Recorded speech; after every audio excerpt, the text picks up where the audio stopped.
In the first days of June 2025, the heart of Los Angeles was filled with noise and anger. The streets of downtown, usually busy with cars and people going to work, became a stage for large protests. Thousands of people gathered to raise their voices against new government actions. They were protesting against large-scale raids by Immigration and Customs Enforcement, or ICE for short. These operations were part of a new national policy started by President Donald Trump's administration. The goal of this policy was to find and deport undocumented immigrants across the country. The people of Los Angeles were there to say that they did not agree with these actions in their city. The protests grew larger with each passing day. They started with small groups holding signs, but soon became massive gatherings that could not be ignored.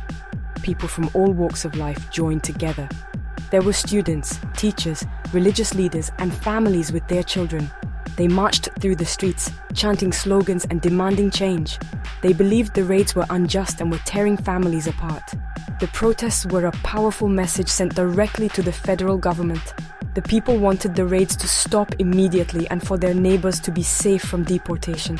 Their presence was a testament to the community's spirit.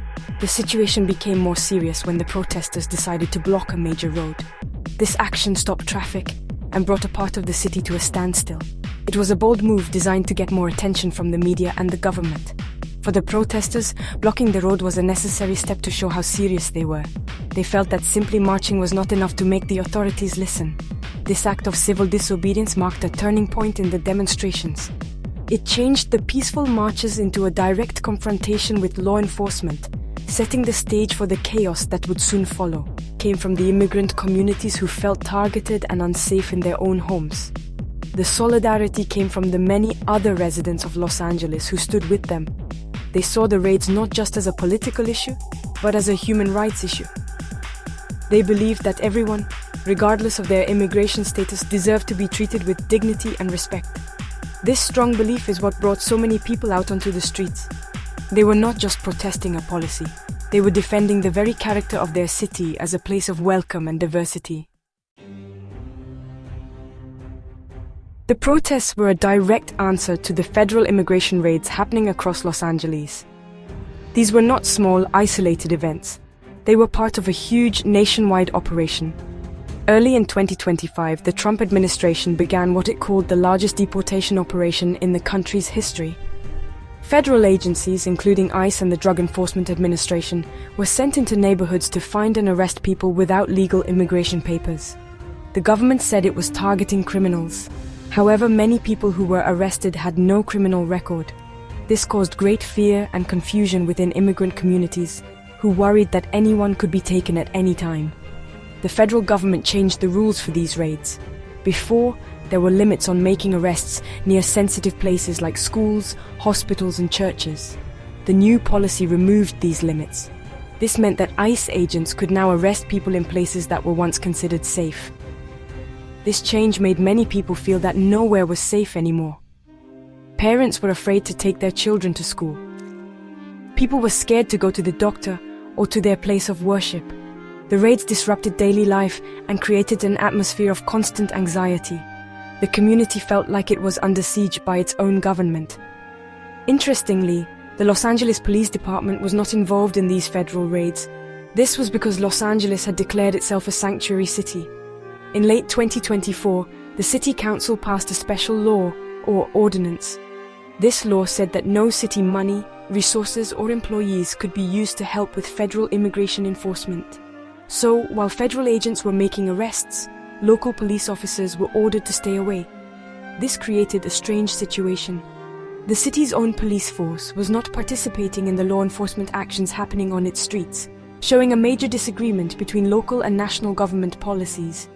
This sanctuary city status was a point of pride for many Angelenos, but it also highlighted the conflict.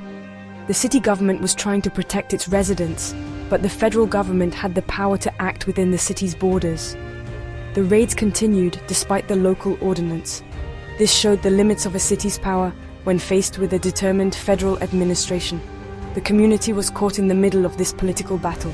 The protests were not just against the raids themselves, but also in support of the city's decision to be a sanctuary and a safe place for immigrants. As the protests continued for several days, the tension between the demonstrators and law enforcement reached a breaking point. What started as marches turned into direct clashes. When protesters blocked a major road in downtown LA, the situation escalated quickly. Law enforcement officers, who were there to control the crowd, saw this as an illegal act that needed to be stopped. They began to move in to clear the streets.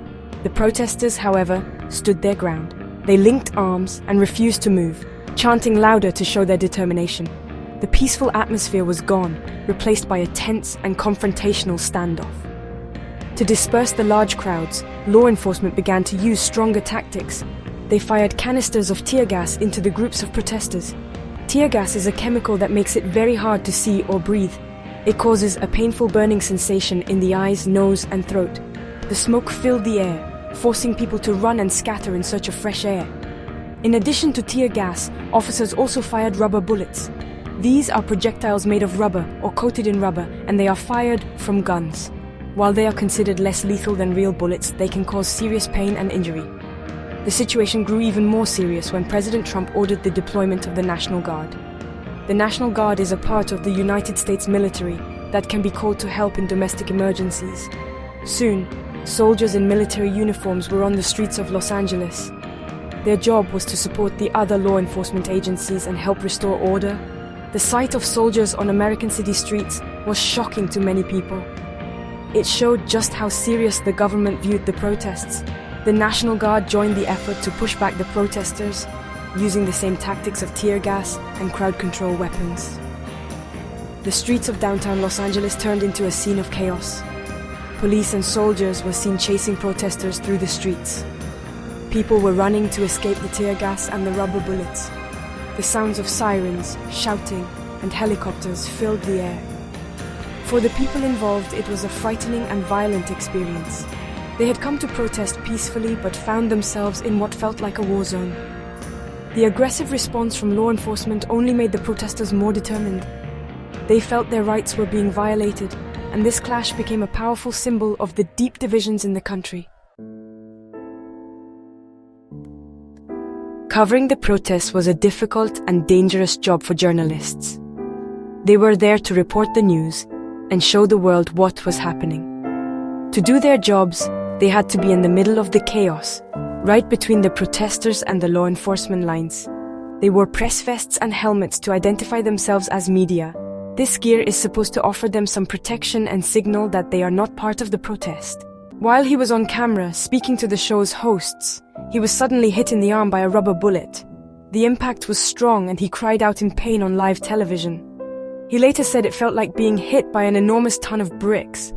Luckily, his arm was not broken, but it was badly swollen and bruised. This incident was seen by viewers around the world and showed the real physical dangers that reporters were facing.